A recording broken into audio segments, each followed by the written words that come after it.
Welcome to this week's edition of Black Authors Matter TV, where we interview the latest movers and shakers in the African American literary community. You'll meet some old friends, discover new ones, and stay abreast of the latest book developments around the country and even the world. So sit back and relax for the next 2 hours with Black Authors Matter TV co-hosts Gwen Richardson and Dr. Rhonda Lawson.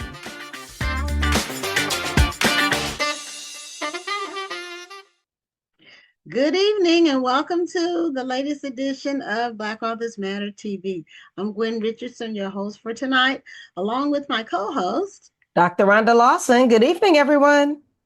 I'm not sure when we started doing that, but it's always the same every week. People, it can be consistent so people know what to expect. Anyway, we have another great lineup. We have some great shows coming up, including tonight. And of course, we have the National Black Book Festival coming up soon. It's rapidly approaching. So we have a couple of spots left. If anybody wants to sign up to be a participating author, publisher, or small business. We don't expect to have them long. I would say in a week or two at the most, they'll be gone. So I encourage you to sign up if you want to attend. And we're already getting some people confirmed for 2026, some of the featured authors. So our featured author lineup this year is excellent. Go on the website and you can look at all the people we have featured, and follow us on Facebook and Instagram because we're posting there as well about the featured authors. So you know a little bit about them and their time slots. Rhonda will be interviewing them, and she'll be also interviewing other authors at the event and just being an all-around amazing literary correspondent. I do it when I can. You do, and you do a great job at it. So we are bringing on our first guest, and she is someone that you may not know personally or have heard about her, but you know about her family legacy. And I don't want to mispronounce her first name. I think it's Alelia, but I don't know for sure. But Miss Bundles, if you can tell us how to pronounce your first name, welcome to Black Authors Matter TV. So wonderful to see you. Thank you very much for having me. Nice to see both of you. And my name is pronounced Alelia. And one easy way to remember it is that it rhymes with Amelia or Ophelia. There you go. Or Aurelia, but it's Alelia. Alelia. Okay, Alelia. That was nowhere in my list of possibilities. So thank you for letting me know that. Alelia. Okay, where did that name derive from? Are you named after someone, or? Well, of course, I'm named after the person who is the topic of my new book. I am named after Alelia Walker, my great-grandmother, and my mother's name was also Alelia. And Alelia Walker's birth name was Lelia, and she added the A apostrophe. Okay, all right. Well, Alelia, I hope I said it okay. We met her at the National Book Club conference at the end of July, and we asked her if she'd be a guest on the show, and she graciously agreed to appear on the show to tell us about her latest work. And she also corrected the flyer that we had because I thought she wrote historical fiction, but she said no, she writes biographies, actual biographies that are nonfiction. So she wanted to make that clear because there have been quite a few books, and her legacy is with Madam C.J. Walker, who was her great-great-grandmother. So there have been many books about Madam C.J. Walker, and most of them have been historical fiction. So, but your book is about your grandmother, I believe, or great-grandmother. So, actually, I can tell you there have not been that many books about Madam Walker, and I've written 4 of those books. Those are all biographies, nonfiction. There is one novel about her, and I always like to make that distinction. Sometimes people will use the the word novel as kind of a generic for books. But, we all learned in fifth grade that a novel was fiction.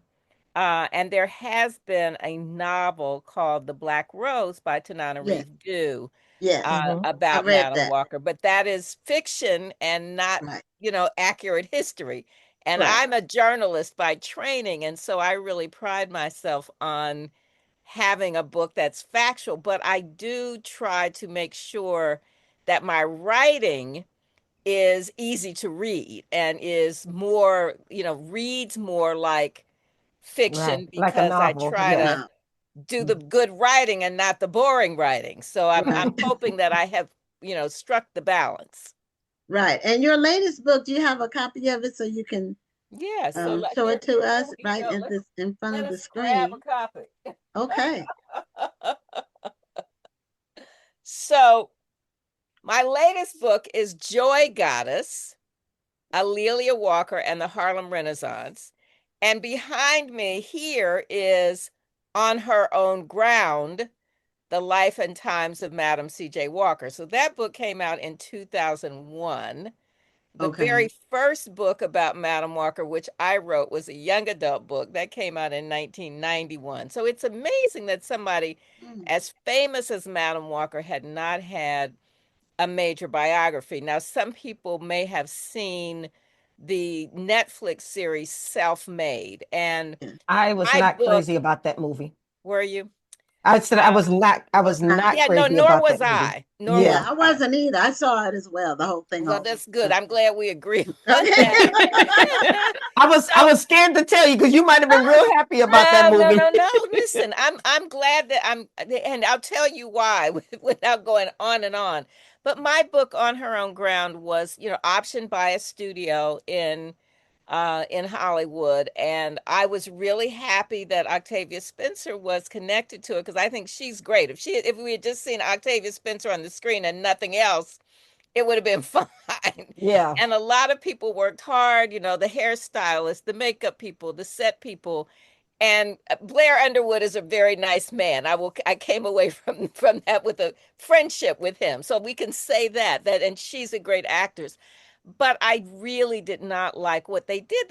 They made up a storyline. They wanted to Right. have like kind of a cliche of two women Yeah, and fighting each that was my other. biggest problem with the movie is that two black women who did so much for to advance black women's beauty, and you made the entire movie pitting these two against each other. You even started the movie with them in a boxing ring.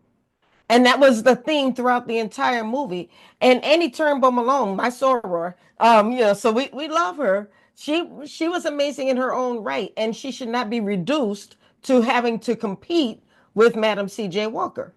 You and I are on exactly the same page. And believe me, I had major arguments with the showrunners and the head writer, who were all black women. And Yes. I told them that this was wrong.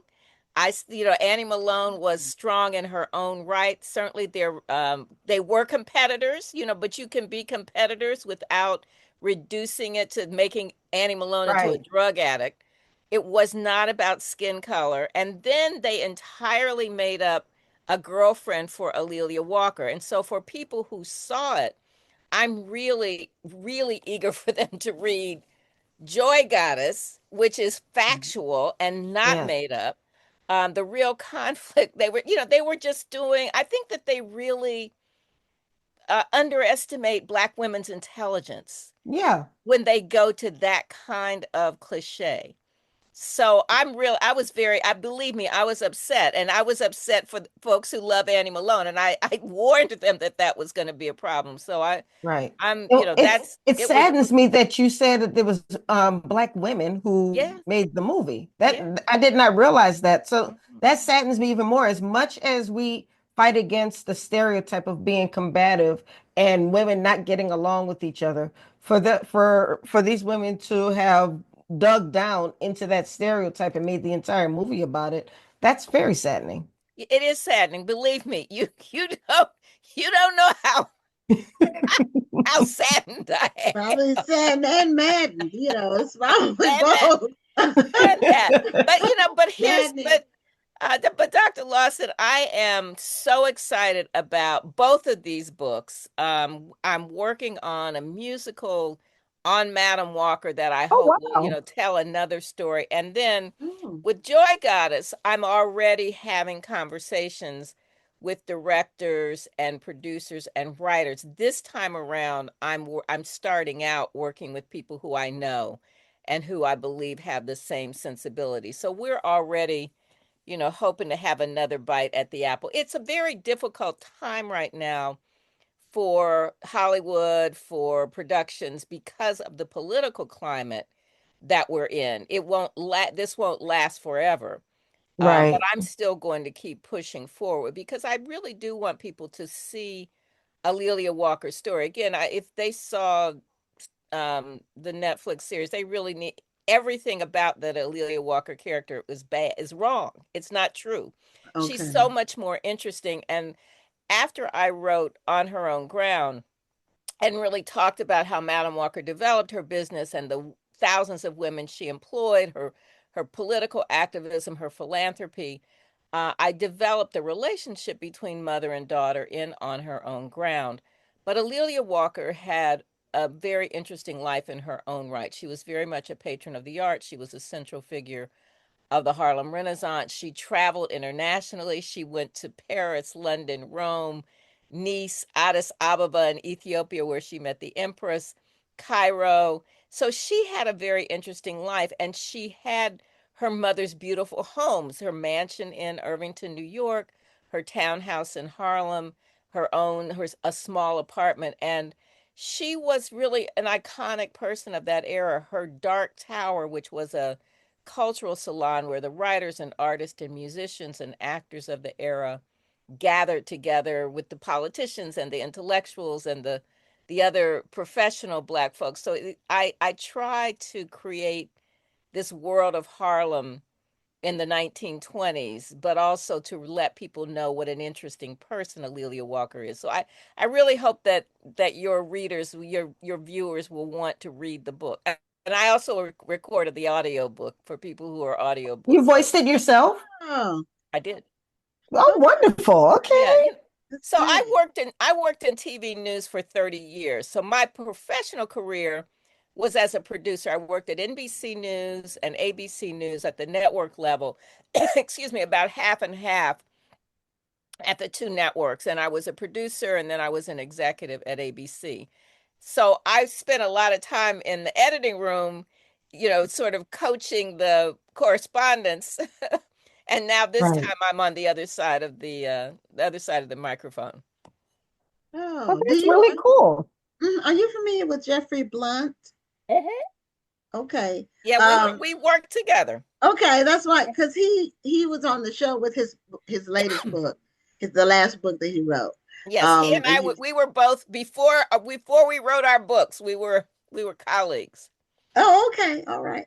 And that's I would imagine that's a very small group of people, Black people who work at the higher levels of Mhm. television, news, or just TV in general, especially behind the scenes, making That's decisions. true. It's a small group. So now, did you have a lot of material already? Where was was your great grandmother and your great great grandmother and your mother? Did they retain a lot of documentation? Do they have diaries? Do they have um, what? How easy or difficult was it for you to pull all this information together? Well, because I'm trained as a journalist, and I know how to organize that material, and I try to be a good storyteller. But yes, I am really fortunate. The reason that I'm able to tell this story is because Madam Walker was very smart about her executive team. She had a great attorney, a secretary, the manager of her factory, and they saved the documents. And so I Wonderful. have the Walker Company. The papers are at the Indiana Historical Society, literally 40,000 documents that have been digitized. And Dr. Wow. Lawson, one of the reasons that it is harder to tell Annie Malone's story is because they do not have that same body of material. There is material now that's at the Peoria Riverfront Museum that one of her nephews has saved. But because Annie Malone went through a really difficult divorce and, moved her business and had some people within her own company who were suing her, there's not the same body of material. But that's why I Wow. can document that Madam Walker was a millionaire. But I have, again, tens of thousands of documents. And then my grandparents also saved things. So I have personal letters, photographs, clothes. In fact, I just packed up some things that will be on display at the New York Historical Society. Ms. Richardson, to answer your question, did I have enough? I had too much, Okay. which You is had to not whittle usually back the some. case. Okay.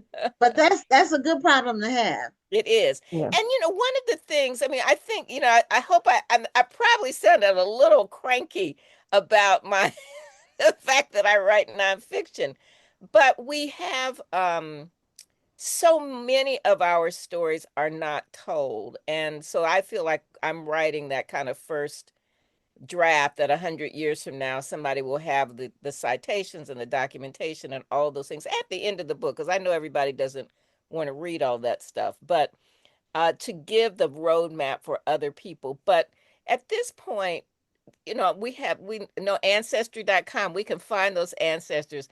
Newspapers.com. We think Hmm. that we're not in the newspapers, but Black people are in the newspapers. There were 250 Black newspapers.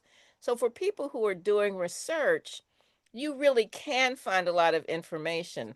I did a lot of oral histories in the early 80s. There were still people living who knew Madam Walker and Amelia Walker. So I interviewed them. And I talk about that in the introduction to the book. Some of the famous Alberta Hunter, who was a famous blues singer. I interviewed her. Jimmy Daniels, a name that people won't know, he was another famous singer. For people who are my age and older who know Jet Magazine. Jet Magazine had a column called Society World. And the person who wrote Yeah. that was a woman named Jerry Major. She was one of Alelia Walker's friends, and I interviewed Mm. her. So I have a lot of material to work with. Okay, Well, that's I will say that what you're saying is kind of a life lesson. I think that we in this day and age, in this digital age, we forget about documenting what we're doing. We're taking a lot of selfies, but we don't really want to tell our story, or we only want to tell the good news part of it, and the part that we can flex on, but we don't want to share the struggle, which only tells half of the story.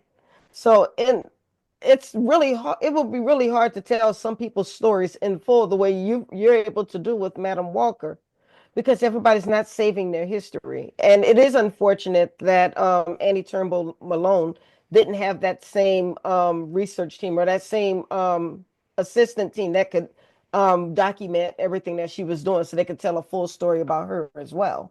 Right. No, that's true. mhm. That's true. I mean, and I was in I'm on Martha's Vineyard a couple of weeks ago. I have a good friend, Juliana Richardson, who created something called the History Makers, and people can Google that, historymakers.org, I think. But she is just a visionary. And about 15 or 20 years ago, she realized that a lot of the really well-known Black people who'd made major contributions, that we were losing their stories. So she started an oral history, videotaping them. There are now 4,000 of those videos that are housed at the Library of Congress. And so if people just want to know about Vernon Jordan or Eartha Kitt, or, any of these entertainers, political people, educators, lawyers, all of that, athletes, they can go to historymakers.com or historymakers.org and see those things. It's great for if you have kids or grandkids who are writing reports and they want to find some, interesting people. But when I was on Martha's Vineyard, I was moderating a panel for her with Eartha Kitt's daughter, George Johnson, who created Soft Sheen, his son, another woman who was one of the first Black women at PBS, and then a woman whose father was Franklin Thomas, who was the first Black head of the Ford Foundation. Then we also talked to the person who is digitizing the Johnson, Jet and Ebony's archives, and another person who is at the Harvard Law School who's digitizing Charles Ogletree's papers. Charles Ogletree, some people may know, he was a professor at Harvard Law School and was one of Barack Obama's mentors. So we talked about those papers, but we also talked about how people, when somebody dies, people throw things away. They throw out the Right, report cards. exactly. And that means we're destroying our own history. We're complaining about the president erasing our history and trying to And change we're our erasing our museum. own. We're erasing our own history when we don't save those things. Yeah. One thing that is happening now with the younger generations, and I understand why they did it, kind of, sort of, but I don't like what it ends up meaning. And so the whole thing about adding something to your story on social media where it disappears basically in 24 hours or maybe less than that. And that whole trend started with Snapchat, where things erase in 24 hours, because my daughter was in middle school going to high school when the whole Snapchat thing was created. And the whole concept behind it was so parents wouldn't see whatever you were posting. It would disappear in 24 hours. Although if you do a screenshot, it's still not going to disappear. But the story, if you want to see like what someone is doing on their social media, you don't really have, for younger people, like my daughter's 29. So you don't have like the history, because a lot of what they do, they put in their story, which disappears, which I understand why they do it, but it's like everything has to be now. Everything has to be about what happened today and not enough about what happened yesterday, which is the reason why you're here today. The yesterdays, all the yesterdays of all the people in your lineage is why you're here today. So I don't know where that's going to go. A lot of the technology is moving so fast. It's hard to see where it's going to land in the future. And the future is happening a lot faster than it used to as well. Mm-hmm. So, but I'm glad that you were able to accumulate all this information.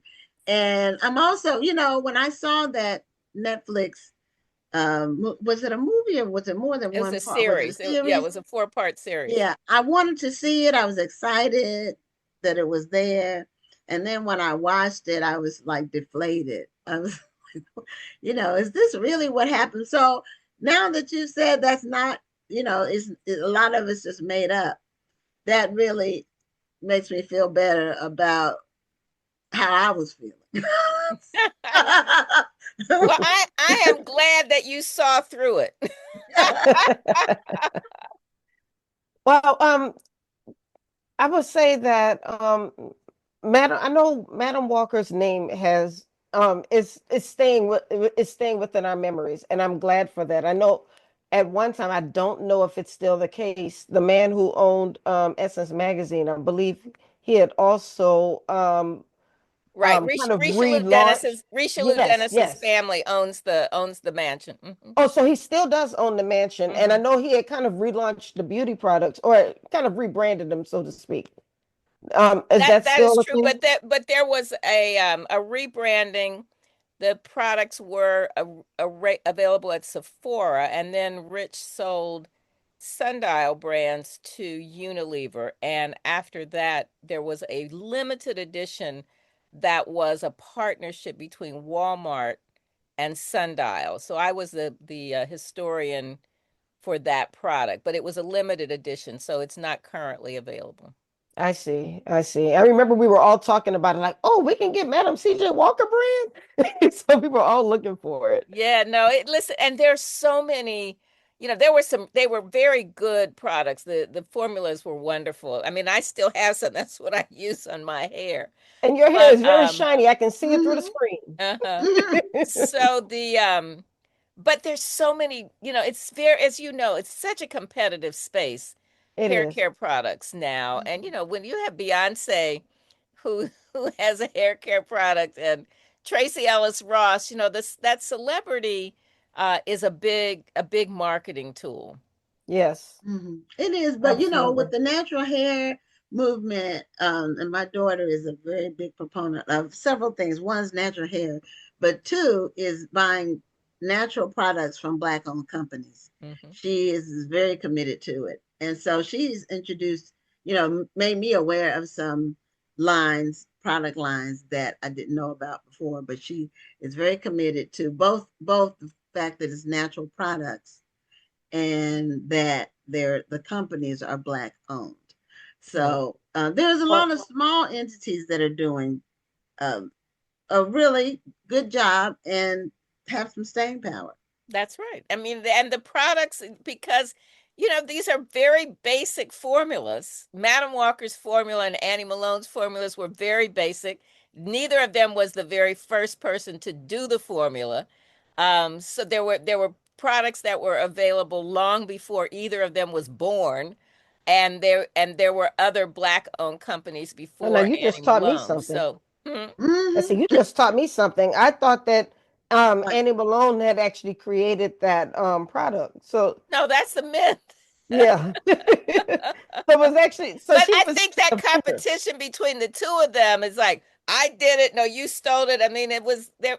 Cure was very similar. It was around before either of them was born, but there also were other Black-owned companies before either of them. So it's just that's everybody who creates some myths around themselves when they're in competition. This right. is And it true. seems This is like true. every generation maybe, but um, the Black hair business, that a lot of companies are created, and then as the owners get older and pass away, I don't the brands don't seem to live beyond that. Because in the age 70s, the 80s, that period, there were several. Um, but I don't know if they're still even around. And now they're new ones, and I don't, hopefully they'll have some longevity because there's always a need. Right. Well, I mean, I think it's like any other business. People create businesses, they build them up, they sell those businesses. I mean, that's really a more normal way that businesses operate. But I will say just the sort of a quick capsule that in the late 1800s, there were Black-owned companies. The Mr. and Mrs. Johnson of Boston had a company before Annie Malone or Madam Walker. Then Madam Walker and Annie Malone and Sarah Spencer Washington, who was the head of Apex, they were kind of the three big well-known Black-owned companies owned by women in the early 1900s. And they were the kind of press and curl or pullers, the heated hair care implements.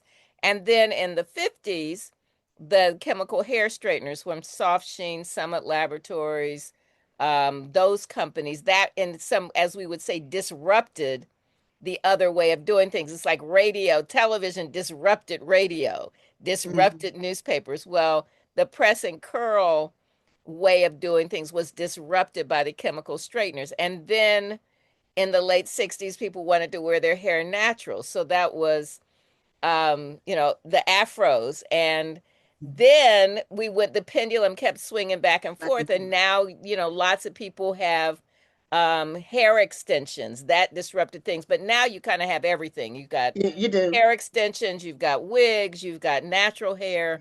It's really all over the map. But I think each generation kind of goes through some different iterations.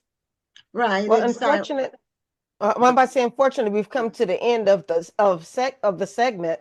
However, before you leave, if you can show us your book again, and then if you have any speaking engagements or events coming up where we might be able to get a copy of the book, can you share that as well? And the cover is beautiful. I didn't get to say that Mhm. earlier. Thank you. Thank you. So if people follow me on Instagram and X, etc., I'm at Alelia Bundles. So people can find me on Facebook, Alelia Bundles, and I list my speaking engagement. So on my Instagram page, I have an update. I post when I'm going to be speaking. But during the next month, I'm in New York, DC, Charlotte, Atlanta, I'm all over the place. So hopefully I will see Oh, folks. But go to my well, Instagram I'm in page. DC, so I've got to see when you come to the area. All right. So I'm at National Archives Foundation on September 15th, and I'm at the March On Festival on September 21st. But just go to my Instagram page or my Facebook page or LinkedIn, and you will find my list of speaking engagements. And I update it every time I've got a new graphic, just like the nice one that you all sent me. Okay.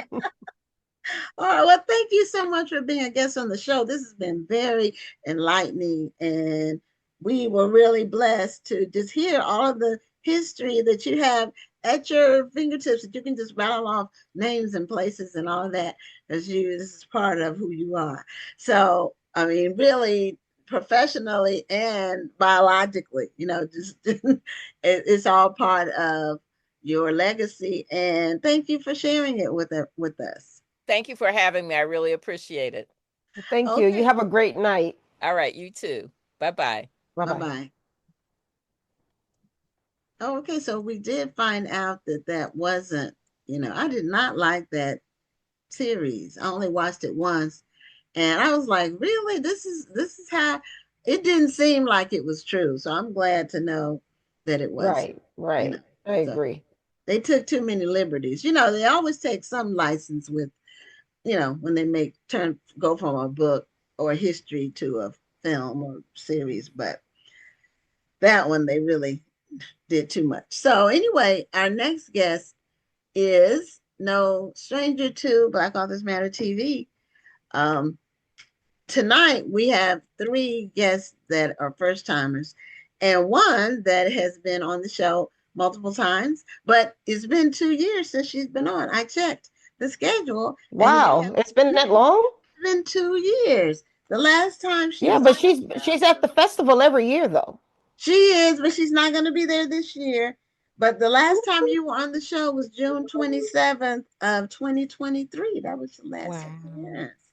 So time What is flies, the meaning, but this entice? What is the Hey, meaning? ladies, how are we're you? doing great. But you Wonderful. How are you? because your authors have been on for the last 2 years, and so Black Odyssey Media has been well represented on the show with several of your authors, and some have been on more than once if they've had two or three releases, Mhm. and things seem to be going very well. So we wanted to bring you back on so we can get an update about Black Odyssey Media and how's that going, and what are some things that surprised you that you didn't know you were going to be dealing with, if you can share them before you guys started, and positive and negative. So just what's going on?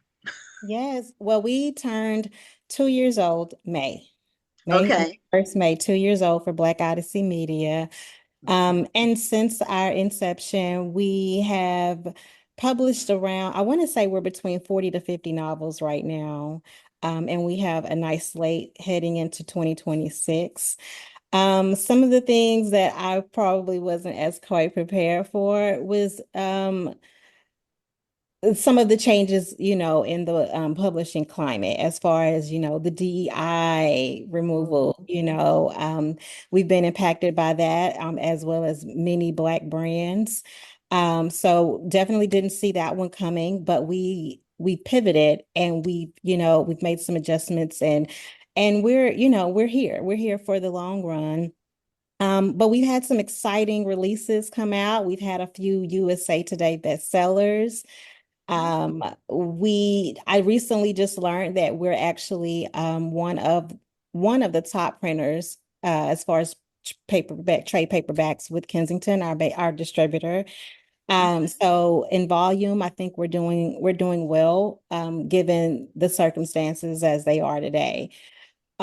This is a very hyper competitive industry overall. So what we have done is, we've just basically have asked our authors, hey, give us grace. We're only 2 years old. It takes time.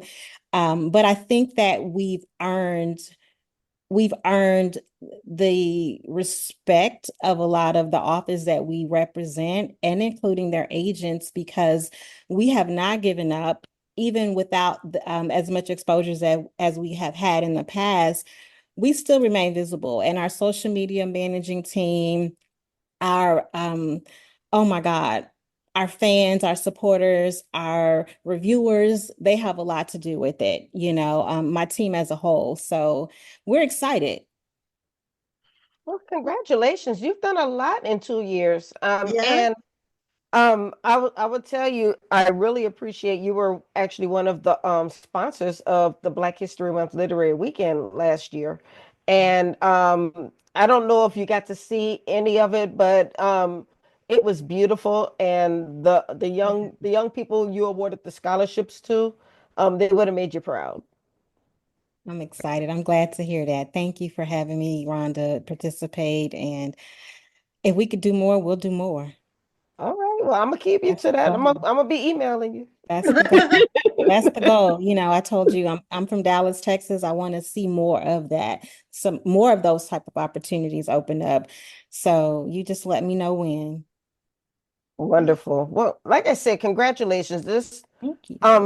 to have, I think you said 50 books We're between 40 to 50. I have to in two count, but years. in 2 years. Yeah. That As is of May. amazing. Yes. What do you attribute that success to? I know you said there's a lot that you're learning, a lot of things that you're fixing. You're asking your authors to have grace, but just the amount of books that you've been able to publish and the things that you've accomplished in those 2 years, what do you attribute that to? I want to say it's our love for the art, the craft, the story. That's my thing, is getting as many stories out as we can.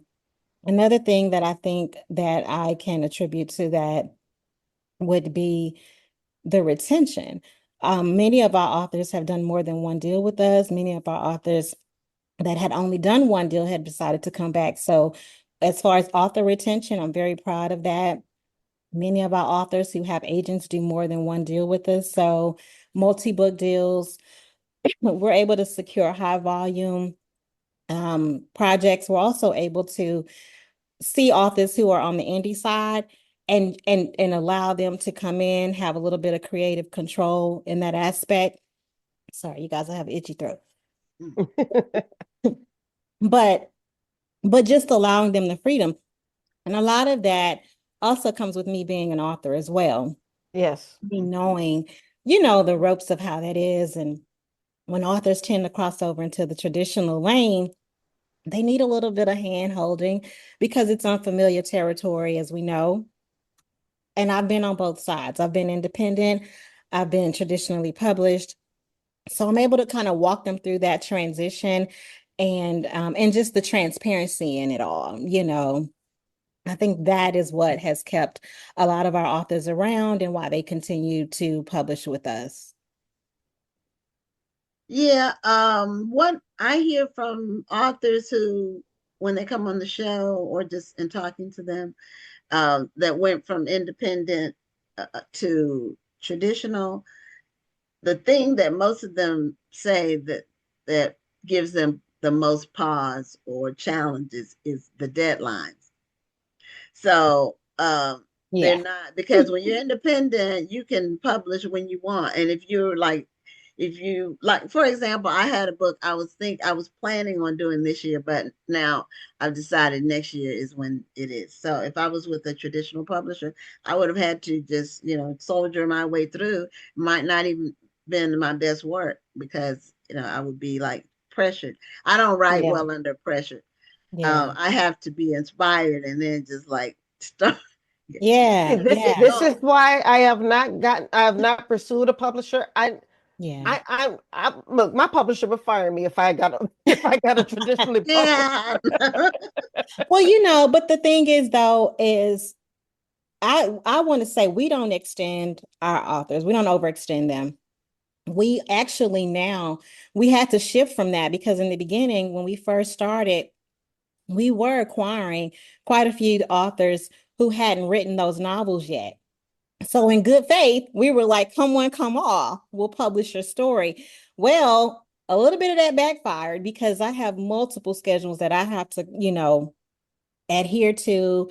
And what that does is it creates a domino effect of things getting pushed behind when the titles aren't being, submitted on time. Right. So yes, with that, we've had to kind of tighten up some things and change our um, acquisitions process a little. And we now require that the book be at least 75% finished. Okay. Yeah. Because of that. People don't And realize how much work that is when the book is not absolutely done, or yeah, when it needs a lot of editing. Or I'm sure you've had this too. Have you had people who said that their book was finished, they submitted to you, but then they turn around and say, "Oh, I rewrote chapters 6 through yes, 10." yes, yes. Or you get you're in that honeymoon phase where you got the deal and you guys are now married or whatever, and then you've seen the preliminary chapters that were edited by an editor, but then you get the remaining, and you're like, what the heck is this? And it calls for some rewrites, which is fine. We understand, and we kind of I know the games authors play as well to get in the door. So again, we've tightened that part of the process as well. We're super selective because we want high quality projects. The goal since day one, as you ladies know, because I've been an advocate for it and very vocal, that my goal is to acquire as many books that I deem have the potential to cross over to film, to television and film. So Okay. when I'm looking at content, I'm looking at it with a different lens. Not every book we know is going to have that same um, feel, but I do, whenever I'm looking at the content, that's actually what I'm looking for. I'm looking for all the other levels that we could possibly take this book, whether it be foreign rights, audio, television screen, adaptations, just all the different things that could come from that. And that's in really in our reality, I think every author wants that. They want to ultimately monetize their project as much as they can. So, but yeah, but now I like to look at the full package if I can, because we want to know what we're buying into. And we Yeah. also want to know if there are going to be challenges along the way with this author, their writing. Do we have the proper editing team to, assist them in some of the challenges they may have? We won't know if the book isn't complete. Right. So So you've had several roles now, and now is your title publisher? Is that what your title is? yes, I'm a publisher. Okay.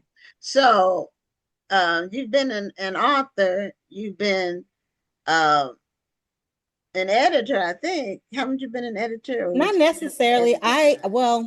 I guess I I think can you say played that. another I've role. edited, yeah, I've You've edited been some an agent. anthologies. An I've been agent. a literary Okay. Yeah. agent. Okay, that's what it Yes, was. yes. Okay. And now you've been a publisher. And are you still doing all three of those things? I'm no longer a literary agent. No, I had to hang that hat up. So I Right. hung that Okay. hat up when I crossed over into publishing. Now, Right. there are still a few clients of mine that I did decide to, basically still work with. Not that I agent in them, but those are still books that are still doing well that we've been able to do other deals for. So, and they wanted to, have me involved in that particular process. But no, I'm no longer an agent. That would be too stressful trying to manage, Yeah, and it might be a that. conflict of interest too. I would imagine so, but I don't Yeah. want to speak too soon because I have heard and have seen, some juggle both roles. Okay. I'm not one of them. Juggle being a publisher as well as an agent. Yes, Yeah. yes, yes, yes, yes. It's just interesting that you say that. I talk about this all the time, but a young lady on TikTok said that she felt that an author cannot be an agent because it's a conflict of interest, because she feels that the agent will be too busy promoting her own book and not promoting her client's book. And I had to explain that it's not an agent's job to promote your book. Your agent's job is to sell Mhm. your book to a publisher. Right. Mm, Once they've yeah. done that, they've Get you a book accomplished what they're deal. supposed to Right. do.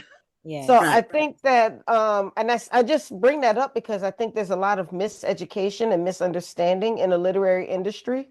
People Hmm. think that because they have a publicist, that means that they have a publisher or an agent, Hmm. and a publicist is the one who's promoting your book. They're Yeah. not trying to sell your book. They're not speaking on your behalf. They're selling your book. And I think people need to understand the difference between a publisher, a publicist, and an agent. And they would probably save themselves a lot of heartache if they did that. Absolutely. I agree 100%. Yeah, I did know some agents that were also in that publicity space. Hmm. And again, I applaud them because it's a lot to juggle. And that wasn't something that I wanted to sign up for. You know what I mean? Because you'll find yourself managing all those tasks, and I just feel like you're going to be sacrificing. Yes. Something's going to give. And for me, when I was an agent, I've agented over 100 titles. You know, many of them were urban fiction titles, and I devoted my time to just focusing on that lane. Okay. Mhm. Yeah. Because then you know what the publisher is looking for in that lane. You know, because publishers tend to not break new ground, so to speak. They like Yeah. to go with what's been working. And if somebody's breaking new ground, it's normally an independent person that breaks the ground. And then the publishers see, well, this can work too. And then they start releasing books along those lines. But because just about all the genres with Black authors now that have really made a name for themselves, they blazed the trail. They were like urban fiction wasn't a thing until the late 90s. Right. Although you had people back in the day like Iceberg Slim, people were writing books back then, but it Hmm. wasn't considered urban fiction. It was I don't know what they called it back at that time, but um, it was, it kind of took off. And then they started just like signing people left and right without even considering whether the material was that good. Then they pulled back. So it's like they threw a lot of money at it Hmm. for a couple of years, and then they pulled back when it didn't go, it wasn't done thoughtfully. So Mm. I have a question. You said the DEI, elimination has affected you, and it's something that people may not be aware of how it does affect different industries. And so, in what way has it affected? Is it people not acquiring as many titles? Is it, I mean, but like bookstores not taking in as many books, or what is the effect?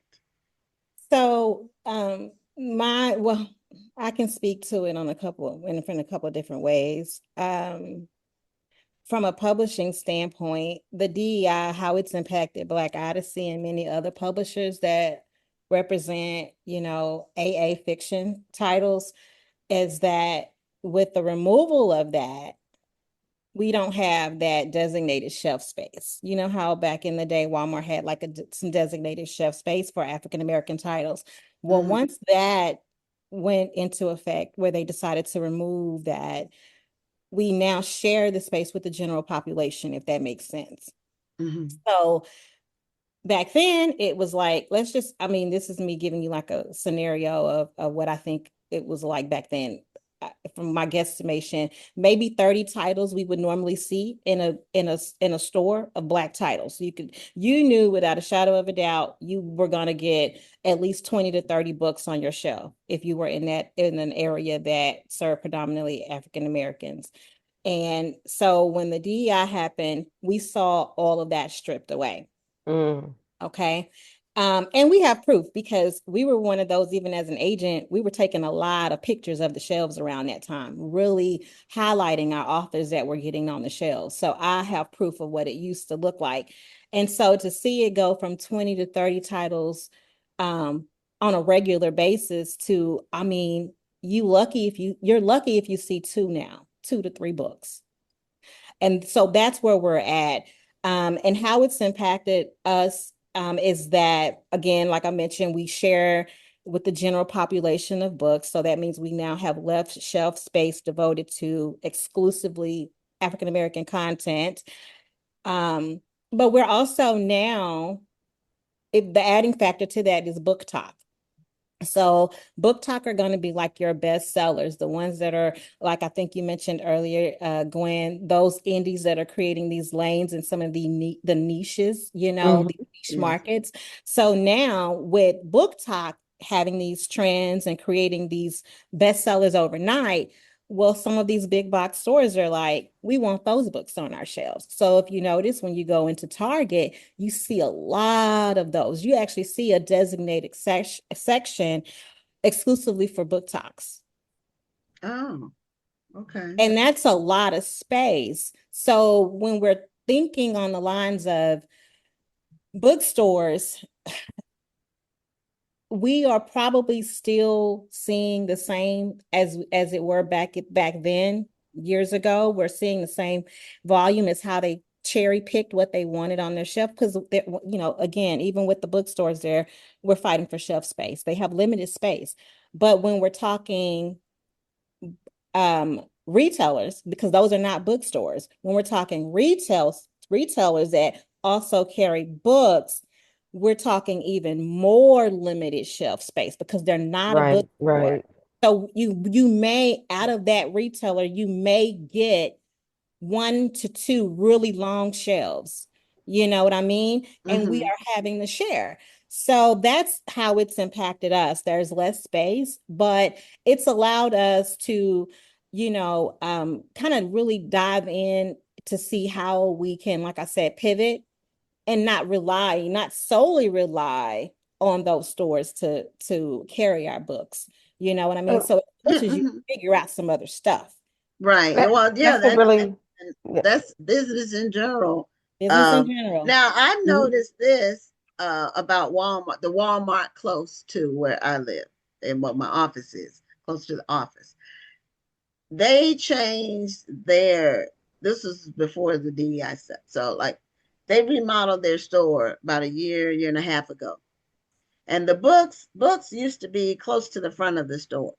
And they put books all the way in the back. And when I say the back, it's so far back in the back that you would have to be a committed book lover to even search it out. And that's all the books. I don't know. Yeah, they're back there near the electronics. Yeah. They moved all the media towards the back of the store. All the media. But the books are the back of the back, like behind the electronics, to the point where, and when you ask a person, because I had to ask somebody, where are the books now? And they don't know, because unless they read books, they don't read either, so they wouldn't know. Well, and that's to my point too, because it's not a bookstore. You know what I mean? It's a retailer. So that's what I'm saying. Back in the day, we've had this luxury of just going into these retailers and just being able to buy books. But in reality, on the business side, when we're looking at things and we're diving into things a little more, we're like, well, dang, really, that was just, we had a little bit of privilege in that sense because they're not a bookstore. That makes a lot of sense. That, a lot of people want to hang their hat on, oh, my book is in Walmart, my book is in Target, but or even my book is at the PX and the military installations. But these are not bookstores, so they're not going to carry a whole lot of those books. Carry a whole lot. And I'm so glad you bring that up, because that's actually a point we have to constantly remind some authors that come in with those expectations. You know what I'm saying? They come in with the expectation of, we not calling anyone out, but we have had conversations where we've had authors say, well, my books aren't in Target, but they're in Walmart. Why are we upset about that? You should be. You're fortunate.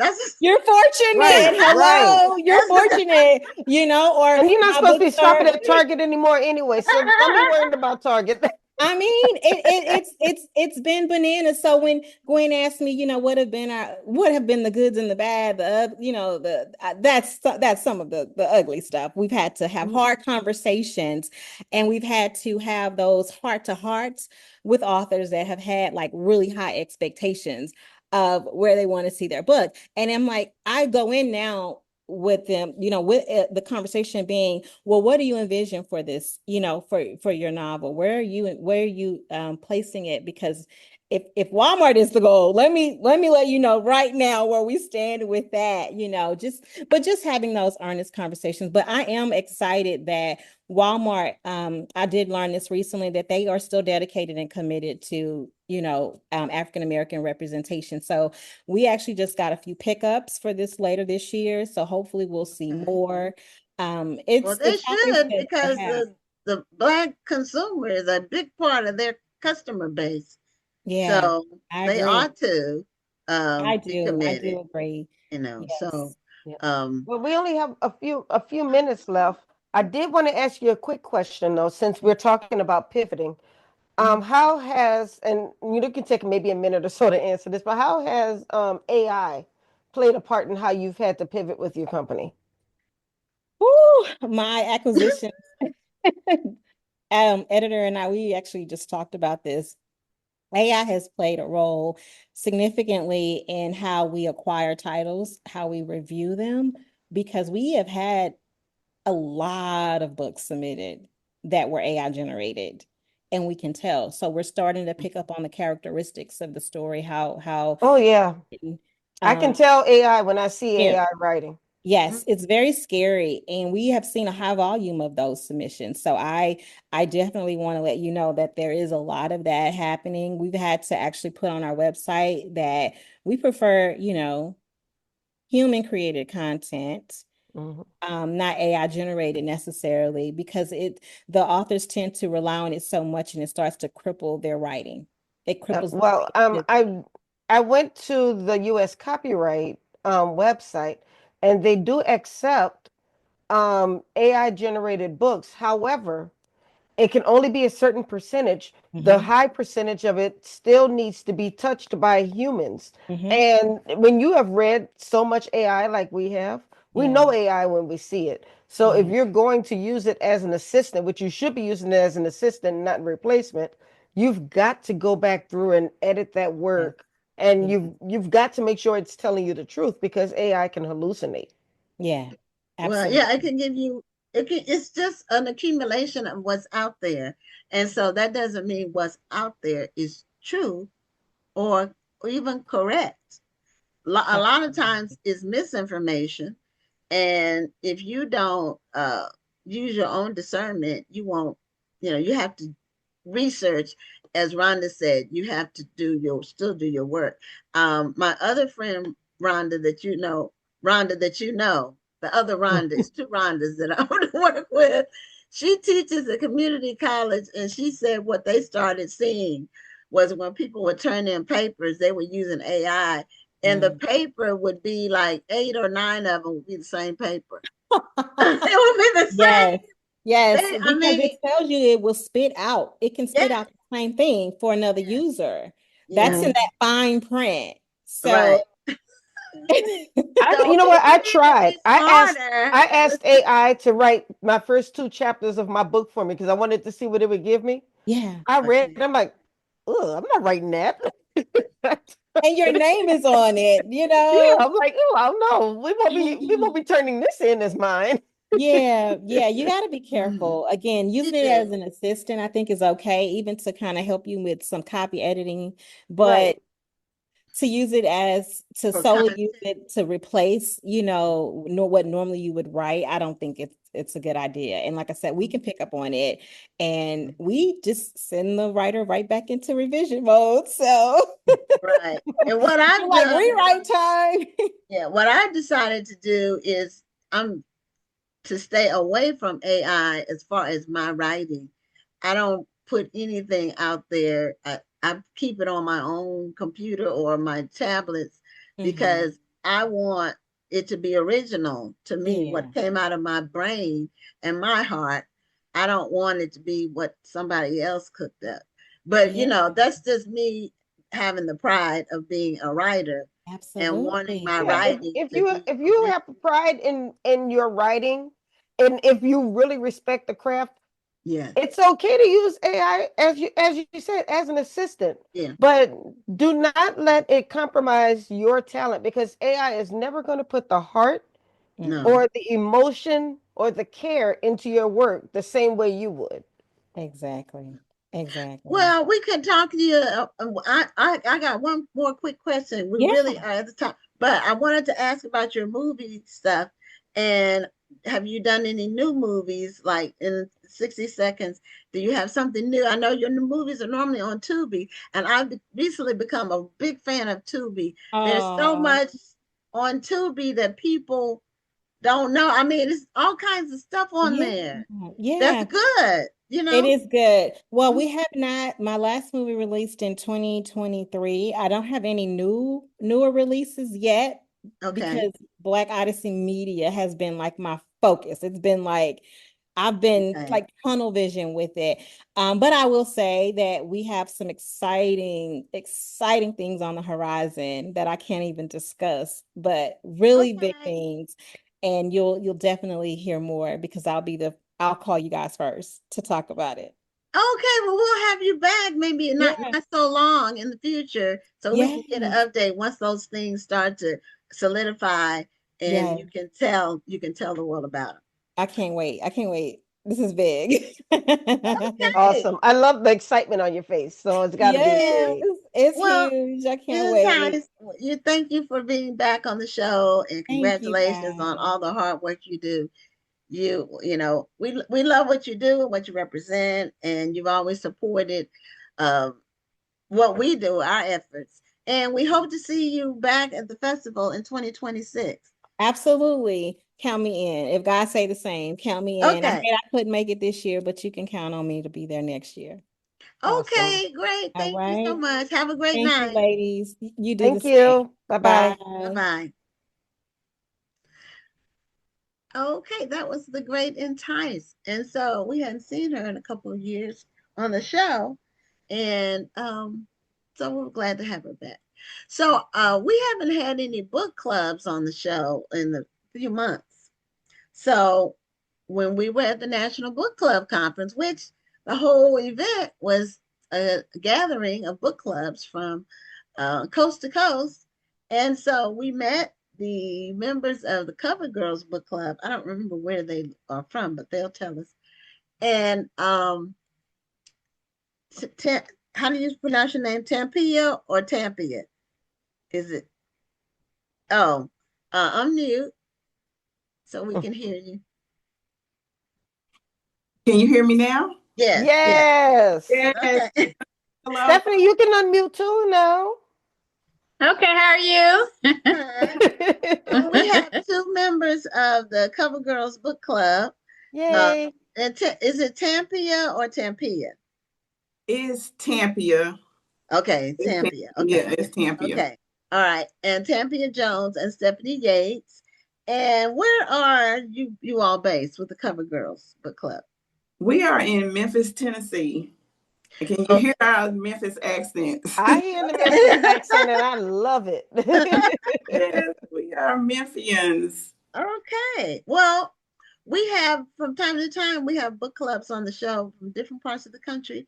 And so when we met you all at the conference, we wanted to at least have one of the book clubs that we met there that hasn't been on the show. We wanted to have them on so they could tell our audience about their club and how long have you all been in existence and just a little bit about your club. Okay, Stephanie, jump in at any time, but I can start off. The club has been in existence since 2016. I joined in 2018, and let's see, I came to one meeting, and then tragedy struck my family. I didn't come back, but these ladies just kept reaching out to me saying, it's okay, we're not going to put you out of the club, take your time.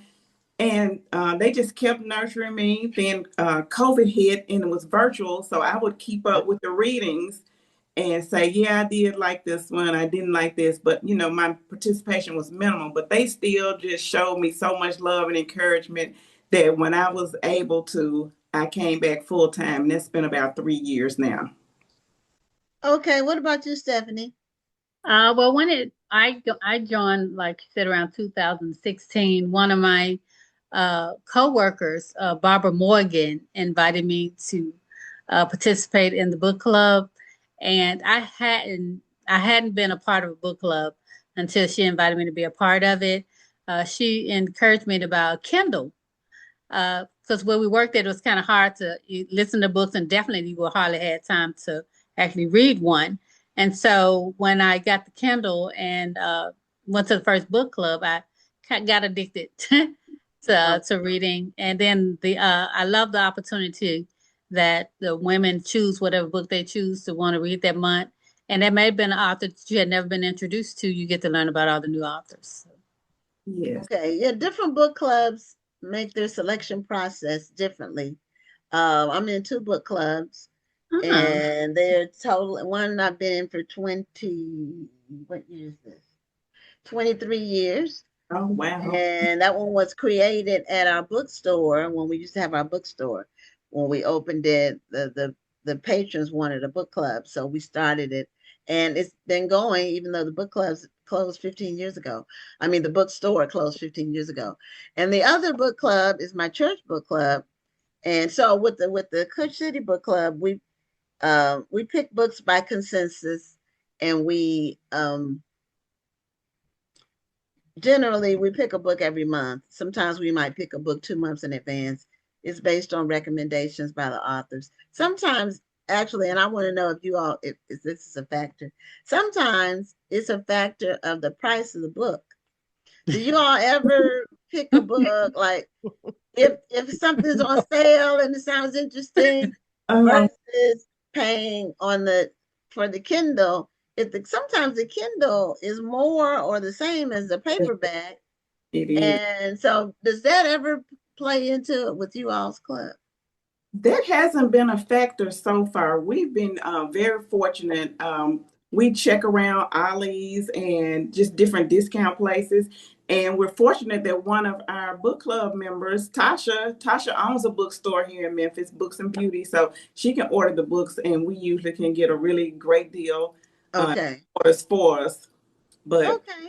And sometimes we, like when it's my month to choose, I've already read the book. I've had it secured. So I don't even think about, hey, this might be expensive. But usually we do the large paperback. So it hasn't been a factor so far. Okay. Now my other book club, the church book club, the group recommends books, and then they pick the books for the whole year, like at the beginning of the year. So normally a couple of my recommendations normally make the cut. And my book club at church has read my books, which is very exciting. I have 2 novels, and they've read both of them. So that's always helpful. There's nothing honest feedback from your peers. Well, what really makes a book club fun is when everybody doesn't agree about the book. Oh, yeah. Yeah. So how's that conversation going when maybe half of you love the book, the other half hated the book? Some people may have been indifferent. Well, we have a lot of strong personalities in our book club, so the conversations is really interesting. When you say, Stephanie. Yes, I do agree. Yes. So how many people are in your club? We have 12. Okay, you have 12. Okay. 12. All right. And then are you all accepting any new members, or is it kind of like a set group? Well, it depends on who you ask. I think Tom likes to say at 12. I am like the more the merrier. So I think I don't know, Stephanie, have we come to a consensus on that? Well, what we do is right now our capacity is 12 because each month somebody gets to choose a book. Oh, okay. Yeah. So now we're at 12 because some people weren't able to continue in the group. And so now we are at 12 now. But I'm sure that if others want to join. It may not be a major undertaking, but we will discuss it. Right. And they have the right fit, the right personality. Yeah. Or just somebody who mesh, because we're a really good group right now. So, we just have to think about it, see who it is, see if they fit with what we're trying to do, and see if it'll enhance the book club. So there's a vetting process, is what you're saying. Not really formal, but kind of, hey, what do you think about her? What do you think about her? Or do you think she'll be a good fit? And just participate. For me, the participation. I mean, we're a book club, and we're not a social club. Okay. Even though we socialize, we're not a club. So if you're going to read the book, we want you to come read the book, be prepared to discuss the book. Right. And, that's the whole point. So that's the major thing for me with my 2 cents in, Yeah, and then that like she said, that is a challenge. Like I might choose a book and you might not like it, which that's not a problem that you don't like the book and we can discuss the book. But then your month come and you didn't read my book. I can't say I'm not going to read yours because you chose not to read the one I chose because you didn't like it. Or you read the first 2 chapters and you're like, well, I don't want to read it, so I won't discuss it. So we try to find somebody that's, when we kind of, but not necessarily vetting anybody, but we hope they at least buy the book, read the book, because we recommended it. Not every book going to be good, actually. And not every book going to get, 5 stars. Some of them we will not like at all. Yeah, we read one book recently where it was recommended by a member, but none of us liked it. Like, none of us liked it. In fact, none of us finished it. I think because the editing was so bad. The person who did it they did some kind of a replace all. Oh no. Throughout the entire book, and there was a wrong word, and the word was used like a lot. So everywhere this word appeared, I can't remember. My God. It was the wrong word, like on every other page, and it just threw the whole thing, and the story just was dumb. So How do you really feel, Gwen? It wasn't good. There's some books. It's like, why did you do this? Why? Right. Why? So but there are a lot of people writing books. There are a lot of really, really good books, and there are a lot of really, really bad books. So it's just a lot. Everything's a lot. So now, did you all started before COVID? So you all met in person before COVID. Yes. And then you did the Zoom during COVID. Yes. And then did you all go back to in person after COVID? Yes. Yeah, we do in person. Whoever chooses the book for their month actually choose the restaurant we're going to eat at. Okay. Or whatever, choose however they want to do the event. Like if you want to just cater something, like I've done some book clubs meeting where in the conference room at our church, and I get somebody to bring in some food to cater it.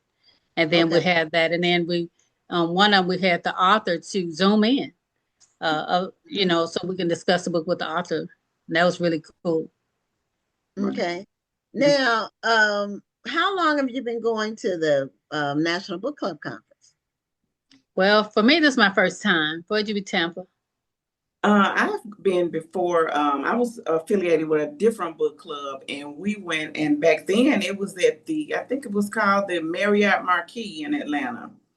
Okay, it was a different hotel. Different hotel, yes. And I absolutely love it. I had so much fun. I'm ready to pay for next year already. Yeah.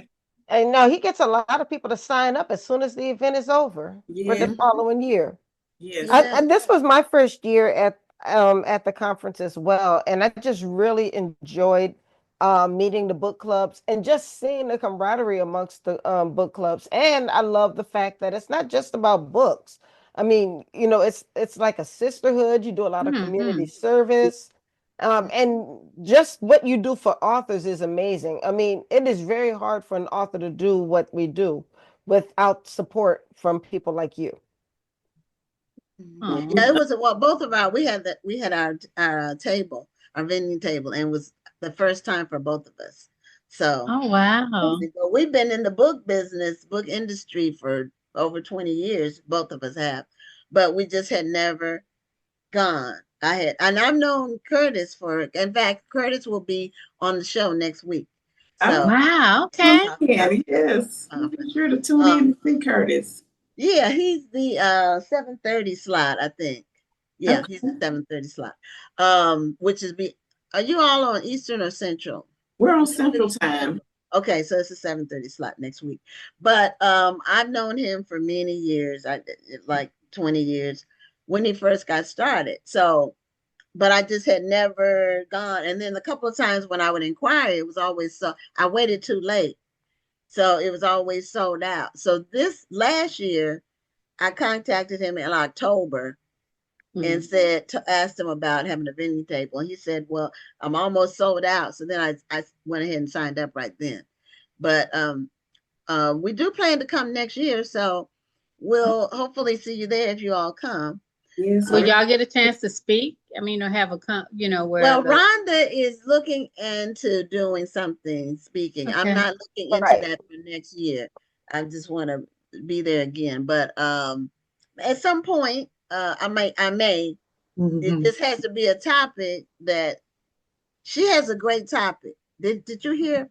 Did you hear from him? Did you send your proposal yet, Rhonda? No, but thanks for the reminder. I do need to do that. Your topic. Yeah, I have a few different proposals that I'm gonna send him, and I'll see what kind of works with what he would like. Okay. That's what I do. I like to do workshops. So hopefully I get to see you two next year. Oh wow. Yes. Would love it. Yeah. So how do you all pick your books? And what types of books do you all like? Is the particular type? Do you read fiction, nonfiction, biographies, motivational? Do you have a certain type of book you all like to read? We read a little of everything. It's mostly fiction. But this month we read Inner Excellence, which was like a self-help nonfiction. But we read Kennedy Ryan. We just read everything. We read poetry one month. We read, what was it, Nikki Giovanni. We read her collection of poems. That was a selection by one of the members, Sonia, that month. And it just depends. And what I really like about it is we get to see the personality of our members by what they choose. Like, yeah, I can see why she selected that book. That kind of resonates with her. But I think for me, I've done Kennedy Ryan every time. I just love romance, not the sappy, but our romance. Not the sappy. Yeah. Sappy like the Harlem. Isn't all romance kind of sappy? No. It's I just like the good ones, I guess, because when I really started reading, it was a book when I was a teenager, Edith Jackson, and before that I had been reading Pippi Longstocking, and I went to Milwaukee with my relatives, and she gave me the book. They were educators, and she said, "Read this." And from then it was like, oh man, I love these novels. No more Pippi Longstocking for me. And then, of course, in my young 20s, it was Eric Jerome Dickey. So that's kind of the genre I like. I think I've read all 59 million of his books. I have to. Wow. I've read every one. And that last one, the Son of Mr. Solomon, I was like, oh my God, it just... Yeah. I said, he, must have known that this was his swan song. I have to go back and read some of Eric because I read his earlier stuff. Now you have to read when he really came into his own as an author, as a writer, just as a writer. His earlier stuff was good, but his later stuff, you can tell that he had upped his game and he was studying the craft and he applied everything that he learned and put it into these books. That Gideon series, they really turned that into a whole movie series. Yes. Wow. Yes. All right. Well, that's something for me to add to my to be read shelf, which is already, shelves. I have a lot of books that I want to read, more books than time. But Yeah. Yes. if I buy the books, I'm supporting the authors. So that's the way I see it. If I order the books, then I'm at least supporting them, even if I don't get a chance to read them. But I've read some really good books in the last couple of years. Just some really great stuff is being published, and some unlikely, some that I didn't know about before, heard about. A lot of books I hear about from this show. In fact, probably most of the books I order are from people who've been on the show. So, but then somebody might recommend a book to me, and then if it's good writing and a good story, I love it. And I read mostly fiction, so it's been some good stuff published. So if an author wants to get on your radar of your book club members about their books, to have you all consider reading their books, how do they go about doing that? We have a Facebook page, Cover Girls, and it's GURLZ. Okay. All right. So, and then do they DM you, or do they have to join the group? You have to join the group, and then how do they reach out? Or do you have an open posting? Because most group pages don't let everybody post. You have to post. I'm not sure, Stephanie. It's private, yeah. Okay, that's most of the time. So you can just reach out to Tampia or myself and let us know. We'll be more than glad to. That'll be pretty cool. Right, love to read authors. Yeah. So, do you all select the books for the 12 months, like in January, and the whole year's is covered, or is it like as you go? How does your system work as far as book selection?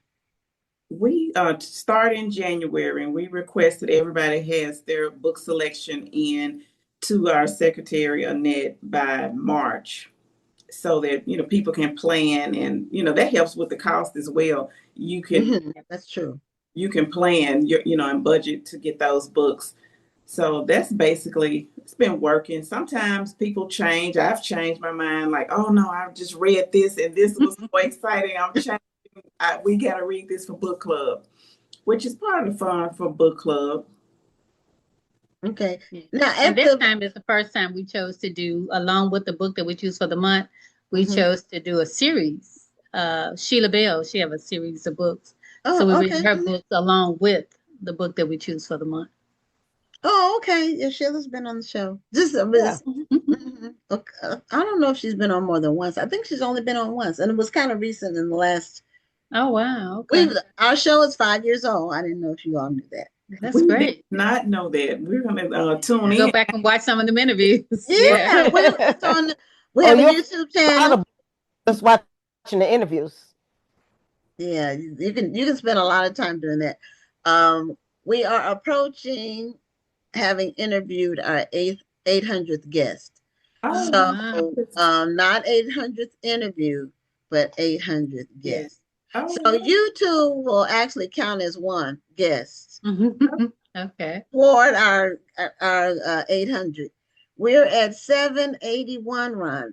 I checked the other day. No, I'm sorry. We're at 791. Wow, that's awesome. So we'll be getting 800 before the festival. That is so great. Yeah, we've talked to and we've interviewed like people who publish books a lot. A lot of times we may have interviewed them once a year when they have a new release or something like that.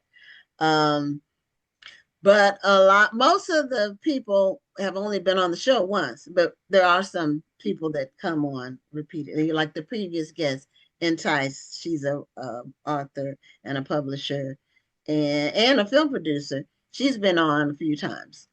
So it just depends. But do y'all recommend books? No, no. Well, we don't. Technically, we don't. Okay. What we do is we expose the audience to the books from the authors and let the audience pick. Now we will from time to time talk about what books we're reading or which books we have just Yeah, we usually do that at the end of the year or the beginning of the year. yeah, we'll talk about the books we've read and we'll recommend it like that. But not as a there are people that what they do is they talk about the books they read. That's like their whole podcast. We let our guests tell the audience about their work and let the audience decide if they want to, because there's so many different authors putting out so many different books that there's lots to choose from. Yes. Okay. So have you had Daniel Black on? Not yet. Rhonda we haven't had Daniel on yet. No, not yet, but he's coming. He's just a very busy man, though. You got to stay on top of him. Yes. I just finished Don't Cry for Me last night, so I am... Oh yeah, that was a good one. I wasn't sure what to expect with that book. At first when I was listening to it, I was like, okay, this is like I didn't know what it was, but I didn't think it was a story. But it was really a collection of letters, but it wound up being a story, and you couldn't stop. I was listening to it on audiobook, and I'm up here cleaning my closet. And I never clean my closet from beginning to end, but I was in that closet hanging up clothes just to listen to the story. It was so good. Oh, okay. Yeah, I've read several of his books. I didn't read that one, but read Perfect Peace. Yes, I read Perfect Peace. God. That was an amazing storytelling. I also read the book, I can't remember the title. It's the one that has the about the Middle Passage. Oh yes, I've got that in my two-word title. It was very, very good, very, very well written. I probably read 5 or 6 of his books, but I haven't read the one Don't Cry for Me. I hadn't read that one yet. Oh, so yeah. Yes, whenever you get a chance, it was great. Okay, so what are some of the books, your favorite books that you all have read lately? Now Tampia has mentioned several of hers, but Stephanie, you haven't really talked about yours. So what are some of the really the books that you really, really enjoyed? Well, when she mentioned her start on her book reading, when I was reading books in high school and college, I didn't really know a lot of Black authors. So like I would read Danielle Steele and Nicholas Sparks. And so every time I think everybody read Danielle Steele. Right. She has a gazillion books and they're all the same story. So if you read 3 of her books, that's it. You don't need to read anymore. That's what it is. Similar process. The same. Anyway. Yeah. And the book that I had chose. What did Nicholas Sparks write? What did he do? I don't know. He got a lot of good books out, and a lot of them turned to movies. Yeah, a lot of his books were made into movies. He had one called The Notebook, I believe. Yes. Okay. I'm familiar with that. The movie. Yeah. I mean, I went to see one of his movies, and that thing made me cry. I was mad. I think that was the objective. It was the objective. I was just mad because I thought it was tough. I'm like, you're not gonna make me cry, and I cried. I had the option to choose a book for February, and it's called The House of Eve. Oh, that was I read that. I read that too. Sadika Johnson. Yeah, that was good. I enjoyed that. Yes, she's been on the show a couple of times. Oh, great! She was on with that book, and I think the one before, The Yellow Wife. Yes. Yeah, that's a good one. That's a good one. I hadn't read that one yet, so I'm happy to read it. That's excellent. She's a good writer. She does good with historical fiction. So, wow. So what else have you been reading? Tampia, what are some of the recent ones you read?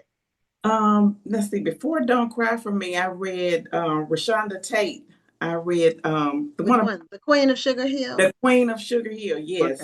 Okay. I got a recommendation from our who I call our historian of the book club, Charlotte. She said, "Oh, you got to read it." And I said, "It's been on my nightstand since it came out because I really like Hattie McDaniel."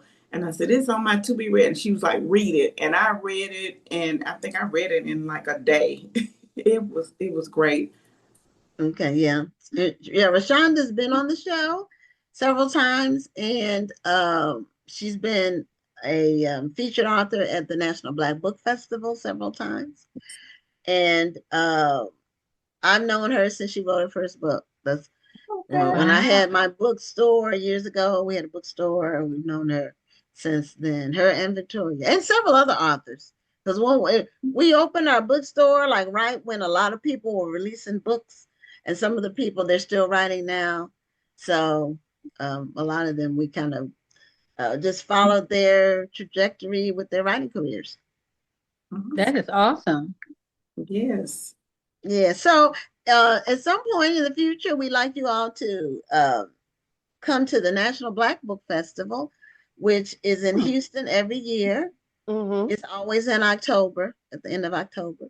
This year it's October 23rd through the 25th. And general admission is free. We do have a VIP pass and festival packages for our special events, but general admission, which includes all the author exhibits and all of the featured authors and all the workshops and seminars, that's absolutely free.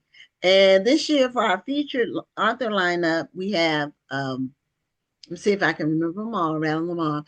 We have Eric LaSalle, who's an actor and a film producer and director, but he's also an author. I just finished his book, by the way. Which one? Because he The has first one. Okay. It's something of Vengeance. What's the all his titles are similar. Doggone, you gonna make me pull my phone out. I'm gonna tell you the whole series. Yeah, but his book is Laws of something. His Law books of Depravity. are really, really good. And isn't it Laws of Depravity? The first one. Law of Annihilation. I'm gonna tell you which one I read. And it's another one. Yeah, Laws of Depravity. Okay. Okay. So that's the first one. He has I read Laws of Depravity. It's a long book, but that book will clutch your pearls. You'll be clutching your pearls while you're reading that book. Yeah, really? It's a good book. He's a good. It's a little scary if you're into that. Yeah, it has a little thriller part. It's more of a thriller than a mystery. Okay. Yeah. So April Ryan, who is the White House correspondent. We have Beverly Jenkins and Brenda Jackson coming together. And we have Brandon Massey. He's a mystery writer. I don't know if you read it. His books are really good. Rachel Housel Hall. She's also a mystery writer. And Kiki Swinson. Okay. Oh, that's exciting. Great lineup. Yes. Yeah, so they'll all be here. And we have a lot of book clubs that come. So if you aren't able to come this year, then maybe you all can plan for next year. It's October 22nd through the 24th next year. Okay, and this year is what date? October 23rd through the 25th. Okay. And we have over 100 authors that come and exhibit their books as well. Oh, yeah, that sounds awesome. From all over the United States, and they represent probably 20 genres. We have everything from children's to religious faith to horror. Oh, wow, that's exciting. Yes. So yeah, can you share that information with Tampia and she can share with us with the Cover Girl team, because somebody may be down that way anyway and want to participate. Okay, or you might have family here or something. Yeah, we do. Okay. They'll be glad to see us. Yes. Yeah, it's the National Black Book Festival, and the website is nationalblackbookfestival.com. But I will send the information to Tampia and for you all to come to the event. So we're at the end of our time. Actually, we're a little bit over. I missed normally Rhonda reels me in and says to be at the end of our segment. So thank you all for representing Cover Girls Book Club. And we really for having us here. Yeah. Thanks for having us. We enjoyed it. Okay, and nice meeting you at the book club conference. Hope to see you somewhere in the future, either in Houston or back in Atlanta. Yes, certainly. Okay, have a great night. Have a good night. Thank you, ladies. Okay. Yeah, I didn't realize what time it was. Oh, I can't hear you, Rhonda. Rhonda, I can't hear you. I think you froze or something. Talk, say something. I can't hear you. So let me bring the next guest on. And so we need to be able to hear you. So our last guest she's a bookstore owner to be, because her bookstore, I don't think is open yet, but it's going to open soon, I think. So her name is L'Oreal Thompson Payton. Her name's on the screen, and her bookstore is in Evanston, Illinois, and it's called Zora's Place, which I'm assuming is for Zora Neale Hurston, but it could be somebody she knows named Zora. So anyway, L'Oreal, welcome to Black Authors Matter TV. Thank you so much for having me. I'm really excited to be here. And you also are an author as well. So I don't really hear a lot about authors who open bookstores. I'm trying to think. Over the years, we've had probably 30 bookstores on the show, and I'm trying to remember, and if Rhonda, she was having tech problems, so she's logging back in. But I'm trying to remember, and I'm wondering if she does, if there's an author that we've had on the show that also owned a bookstore or opened a bookstore. And I don't remember that any of them did. Do you remember, Rhonda?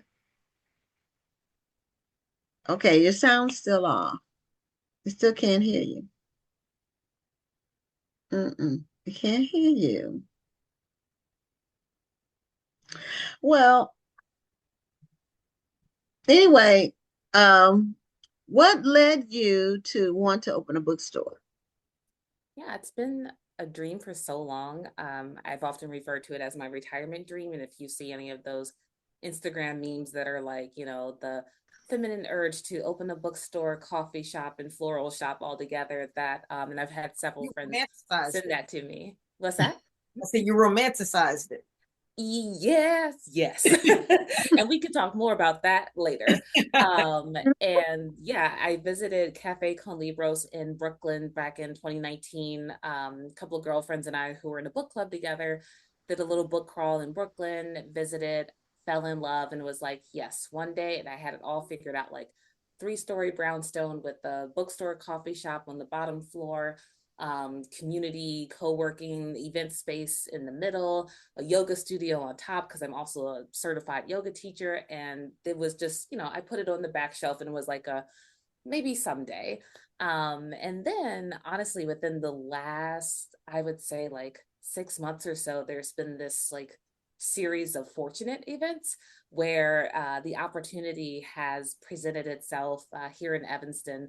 There is a space called the Ox Wellness Collective that sits inside of a larger space called the Ox, and it's a Black woman-owned commercial space, about 25,000 square feet. I teach yoga there, and they had an empty retail space. And I had, again, driven around the neighborhood, thought of some, potential locations, but seeing this, having it nested inside of this space that already exists to promote Black mental health and wellness and physical health as well, it just was too good of an opportunity to pass up. And so the retirement dream became a right now dream. And as you mentioned, Gwen, earlier, it definitely is a reference to Zora Neale Hurston. And my favorite book is Their Eyes Were Watching God.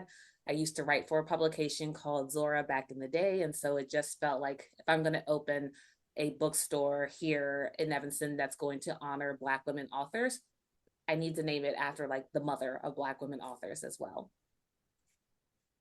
Well, yeah. As a former bookstore owner, you're probably fortunate that you found the space that you did. Yes. So you're not taking on a tremendous amount of overhead, because that overhead is like a beast that has to be fed every month. Yeah, I just saw actually before logging on, my friend Catherine at Grand Gestures Books in Portland. She opened the first romance only store in Portland. She's also a Black woman, and had posted a fundraiser for them as well, because exactly to your point about the overhead and the costs, and events aren't cheap, books aren't cheap, and it's just it adds up for sure. Yeah, nothing's cheap. It's a beast that has to be fed every month without fail. So, what we did was we did the same thing. We had space, we had events in our space. We started expanding our line of products that we were selling. So we were at the time that we had our store, there was, you know, you see trends cycle. You see things that are popular for a while and then they go out of favor with, it's almost generational. But when we had our bookstore, um, collectibles were very popular. Mm-hmm. There were, Annie Lee had a whole lineup. She turned her paintings into small collectibles, and there were other people with collectibles. So that was very popular. So we sold that. And then there were board games. There were a lot of Black uh, people manufacturing things. Yeah. At the time. And we started selling Greek stuff with the Divine Nine. And that brought in regular customers. So you might want to consider the D9 people, they spend money when those lines cross and for gifts. And they're not really that, the price point is not all that important. Yeah, they're very, very active here in Evanston. Our Wait, parade. it's important now.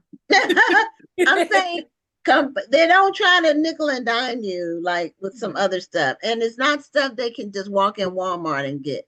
See, that's the other thing about the Greek products. They're not widely available everywhere. So that might be something you might want to consider. We had our store for 10 years. And and it was me and my husband working full time. So it was our whole family was tied up in it. That's why I said it was a beast that had to be fed every month. And we were selling online. We were selling online first, then we opened the store. So it was all of it was, and it was great. It was a great space. We had a great time with it. They kept raising the rent. They kept raising the rent. They kept raising the rent. Yeah. And it just was too much. So anyway, so when do you open? Yeah, actually, our soft opening is next Saturday, September 6th. And we have a couple of congratulations. Special events scattered throughout the month. An author talk on September 10th with Sandra Jackson Apoku of Savvy Summers and the Sweet Potato Crimes. She was on the show a few weeks ago. Oh, great. Nice. Yeah, I'm so excited to meet her. And story time on the 13th, we do a family story time and kids activities every second Saturday. A sip and shop with a friend of mine who is a wine expert and an author as well. And so we're doing all of these kind of in preparation and launch for a bigger grand opening in early October, but want to get people in the doors, have some events, and just, introduce ourselves to the community. Okay. Now, how big is Evanston? It's population wise 70,000-ish, I think, if I remember correctly. So not too big, not too small. Okay. And does it have what percentage of it is Black? I think if I remember correctly, when I read it, it was about like 30-ish%, 30 to 40, I think. So we have a strong contingency. Yes. Okay. Yeah. Okay. Okay. Now, you're an author as well. So tell us about your work. What kind of writing do you do? Yeah, actually just celebrated the 2nd anniversary of my first book, my debut book, Stop Waiting for Perfect. Came out August 2023. It's about overcoming imposter syndrome, perfectionism, self-doubt, things that I still, kind of tussle with today as well, but it's very much written in like lessons learned and has gotten amazing feedback from readers. My first children's book comes out this December. It's a children's biography on Amanda Gorman, which is really exciting, and a couple of other projects in the works as well that haven't quite been announced yet, but I'm excited to share once they do. Okay, are you self-published or traditionally? Traditionally published, yes. Okay, who's your publisher? For Stop Waiting for Perfect, it was Ben Bella, And the Amanda Gorman book is through Penguin Random's House Step Into Reading series. Oh, okay. Well, that's really great. I don't know if there have been any other books about Amanda Gorman. I think she has her own books of Yeah. poetry, but I don't know if have there been any other books written about her? Because she's very young too. Yeah, she's very book about her, but maybe I'm imagining things. Yeah, she has a couple of, as you mentioned, the books of her own. I know she has a children's book. We have it like on my daughter's bookshelf, actually. The one, The Hill We Climb, which the inauguration poem that was made into a book, and a couple of others, but I'm not sure about other children's biographies. Like this one is written for grades like 1 to 2, so it's definitely for younger readers. Okay. And who was the artist? Who did the art for the book? Oh gosh, I am blanking on her name. If you give me a second, I can actually find it. Or if you do you have a copy of the cover? Since it's going to be out soon. Yes, it's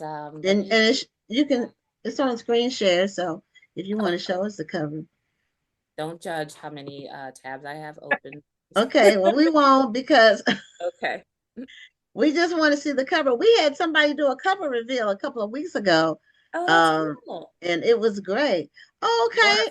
Okay, so that's the picture of her from the inauguration. Yes. I remember that. Mm-hmm. That's great that they're honoring her in that way. Yeah, it's great. And since she's also published by Penguin, she looked over the book and gave her blessing. And so that's really exciting as well. Oh, okay, that's great. So for your books, obviously your books are going to be in your bookstore. Yes. So are you planning to focus on any particular types of books, or just basically a combination of everything?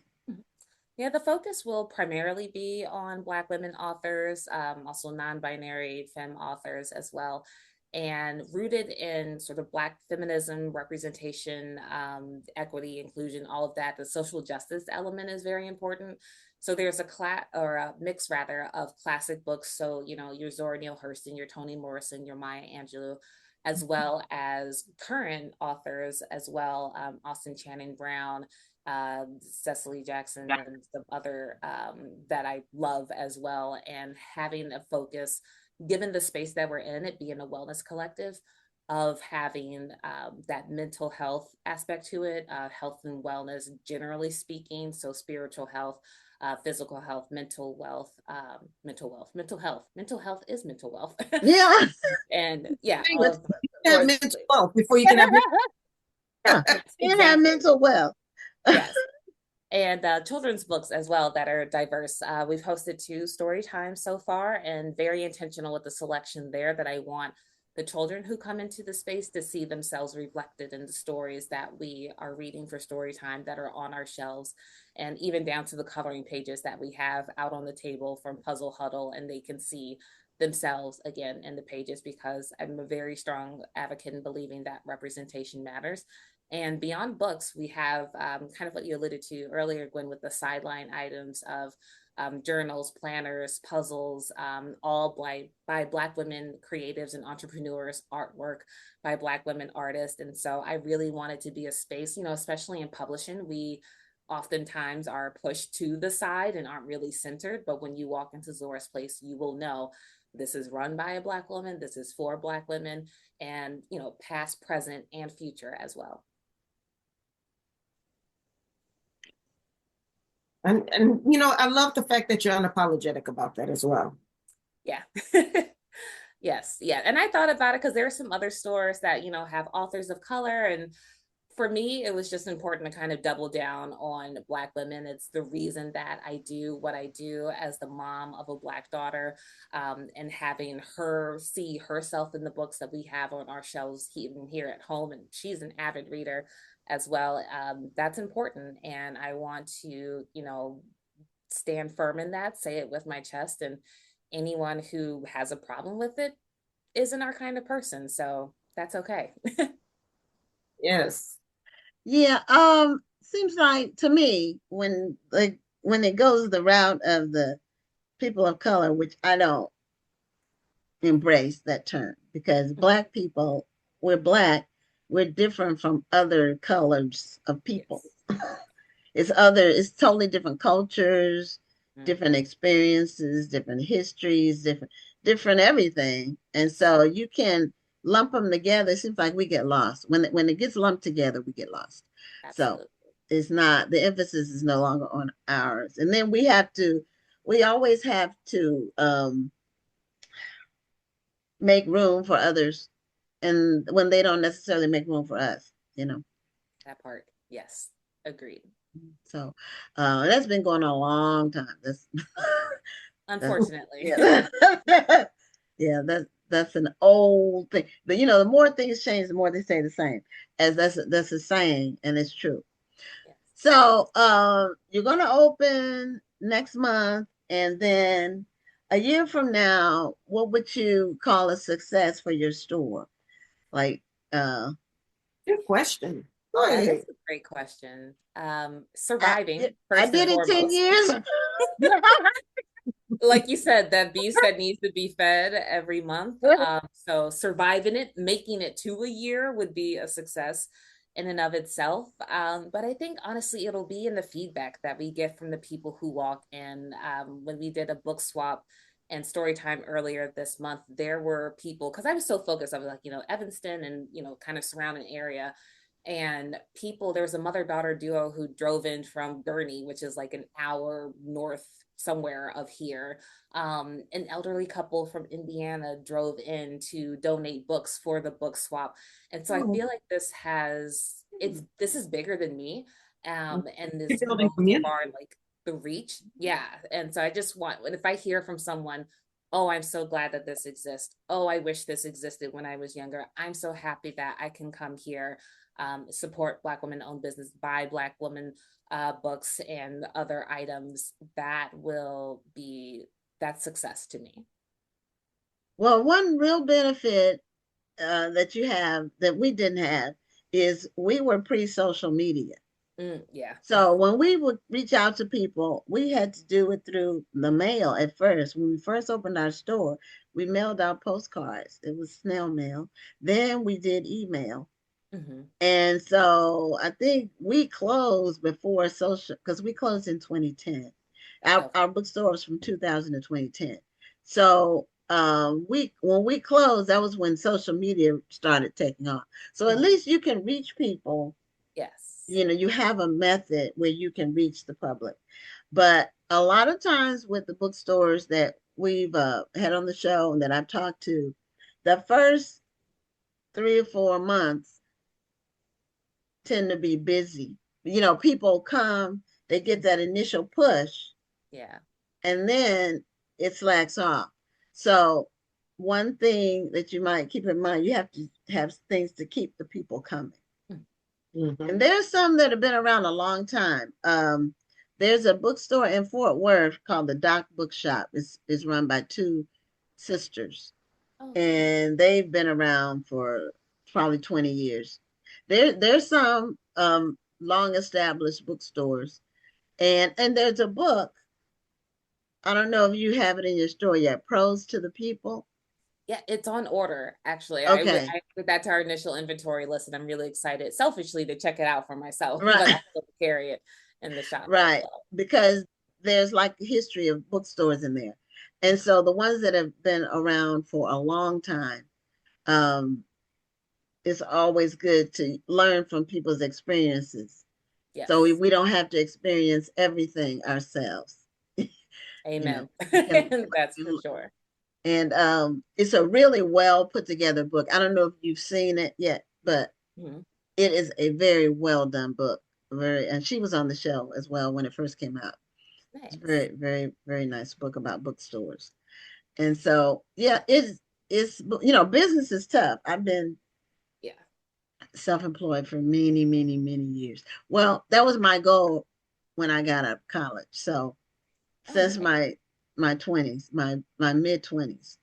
I've been self-employed. So it's tough. But are you going to be doing the bookstore full-time, or do you have a full-time job?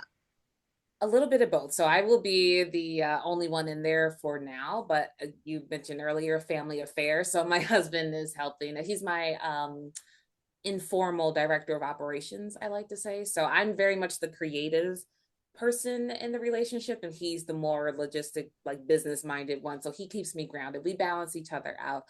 Just about to say, it's good that you have the balance, and Yes. it's good that it's that your family is participating. It's not just your project alone, and so that makes Right. it a lot.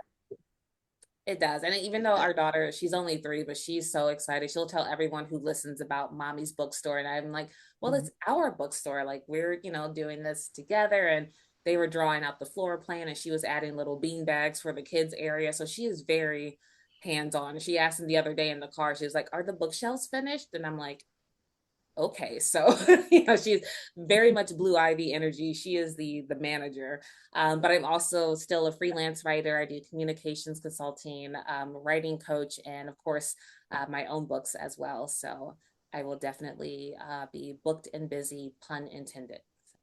Okay, that's great, because it is helpful having your husband involved and supportive. Like I said, we were both full-time in the business, but we had different roles, and it's good to have different roles because then you're not butting heads.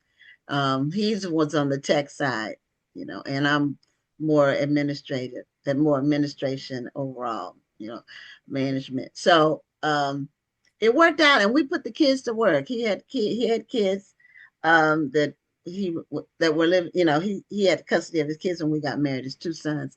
We put them to work. I think they were 10 or 11. You can find something for small kids to do to earn a little money. They need to learn the value of a dollar. Exactly. And, I mean, that's true. I mean, and these days you have to teach kids earlier and earlier, because there are 6-year-olds becoming millionaires these days. Listen, hello, okay. Like, can I get a cut? Like, it's wild. Yeah. Well, when people come into Zora's place, what do their eyes focus on, or what do you have like as the initial focus for when they first walk in? Yeah, I'm working with Janelle Young, is a Black woman muralist based out of Philly or Pittsburgh, but she's also in Chicago every now and then. So we've commissioned her to paint a mural against the back wall. So it's a pretty tiny space, about nice. 500 square feet, long and narrow. So as soon as people walk in, it's going to be bright and colorful and vibrant, just really capture the vibe of the space, as well as this burnt orange sofa that I was insistent upon having in the space as well. I just wanted to feel warm and vibrant, and like walking into, like your rich auntie's living room, and you can just grab a cup of tea, take a book, sit down, relax, wander around, get lost, lose track of time, and just really enjoy. Very beautiful. That's the magic of bookstores, is to walk into a bookstore and feel like you're in a comfy living room. Mm-hmm. Exactly. So we are running out of time. So if you could take these last couple of minutes, just remind us when the bookstore is going to open, the location, and whether you're accepting more submissions, all the good stuff, all of the things. Yeah, you can find out everything at zorasplace.com, and we're also at Instagram at Zora's Place. Our soft opening is next Saturday, September 6th, and we have a full lineup of events that you can find on our website as well. We have a crowdfunding campaign that's still ongoing to help raise funds to get the bookstore up and running. And we welcome any support. Every dollar counts. And also invite authors to submit their books as well for consideration, and to stop by. If you're in Evanston, it's at 2223 Washington Street, nested inside of the Aux Wellness Collective. And we would love to have you. Well, I will definitely be reaching out, because I'm planning on being in Chicago. Yeah. I think sometime mid next month. So I would love to visit your Please beautiful do. location. Yes, I would love to meet in person. That would be awesome. Yes. Okay. Well, thank you so much, L'Oreal, for being a guest on Black Authors Matter TV. Congratulations on your bookstore. Yeah. And I'm sure it'll be a resounding success. Thank you so much. I appreciate it. And the words of wisdom as well, I receive. So thank you for paving the way, and thank you all for what you do. And thank you as well. Thanks. All right. Have a good night. You too. Take care. Bye. Bye. Well, this is the last show of August, and Labor Day weekend is coming up. So I hope you all have a good holiday weekend. It normally marks the end of summer, and so we are planning and looking forward to the National Black Book Festival in October, but also for next week's amazing lineup. We have a great lineup next week as well. Oh, next week, our show is all male guests.